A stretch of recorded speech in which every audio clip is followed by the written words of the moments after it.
بسم الله الرحمن الرحیم. ملګرو پښتو ټاک کې درته هرکلی وایو. کم تصویر چې تاسو ته هغه په سکرین باندې ښکاري دا یو داسې ټیک ټاکر دی کوم چې د منظور پښتون صاحب په اواز باندې ویډیو جوړوي. پرون دې داسې چل کړی دی کله چې د منظور پښتون صاحب ګرفتاري وه نو د ټولو نه مخکې ورته هغه دا رسېدلی دی او کوم د ګرفتارۍ کوم کوشش چې دی هغه یې ورته کړی دی.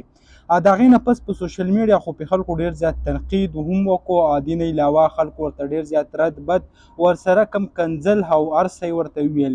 دا کومه ویډیو چې لکه زه تاسو ته هغه په سکرین باندې شو کوم تاسو ته ښکاري دا هغه وخت دی په کله چې په منظور پښتون صاحب باندې چاپه والی کېده او هغه ګرفتاره کېدو نو دا کم ټیک ټاکر چې دی هغه پکې د ټولو نه مخکې موجود دی.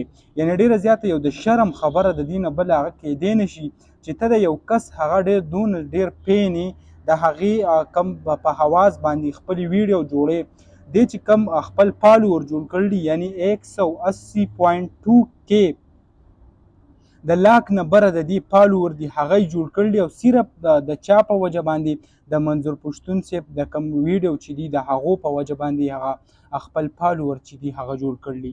په سوشل میډیا خو په ډېر زیات تنقید هم روان دی چې آیا ته یو نمک حرامي کوي د یو کس په سر ته خپل ځان مشهور کو او بیا د هغې کومه ګرفتاري چې کېږي په هغې کې د ټولو نه مخکې وایي ته ولاړې. خو موږ هم کته چې آیا په دې کې څه حقیقت څه شته دی نو بیا چې کله موږ ته هغه پوره کم معلومات چې موږ وکړو نو هغه یو ډېره زیاته صحیح خبره وه. کله چې هم پرون یعنې څه داسې تریخوالی به راغلی د هغې وجې نه په منظور پښتون صاحب باندې څه ایف شوی دی. بیا پولیس چې کوم دی د هغې ګرفتارۍ پسې تلي نو په پولیسو کې چې کوم دی هغه دا کس هغه هم شامل تاسو کتی شئ. یعنې که موږ د دې د ټیک ټاک کوم ویډیو چې دی هغې ته وګورو په زراو په لکاو ویوز پرې راځي او صرف په دې وجه باندې چې د منظور پښتون ویډیو هغه جوړوي. یعنې کم د ګرفتارۍ په هکله چې پسې دا تللی نو خلکو پرې ډېر زیات تنقید کړی دی خلکو پرې ډېر زیات رد کړی دی. خلک وایي چې آیا دې له داسې کول هغه نه و په کار. دغه ویډیو به تاسو سره هم شریک کړه. امید لرم ویډیو مو خوښه شوي. که ویډیو مو خوښه شوي ویډیو لایک کړئ او که زموږ په چینل نه وی چینل سبسکرایب کړئ د داسې نورو ویډیوګانو دپاره.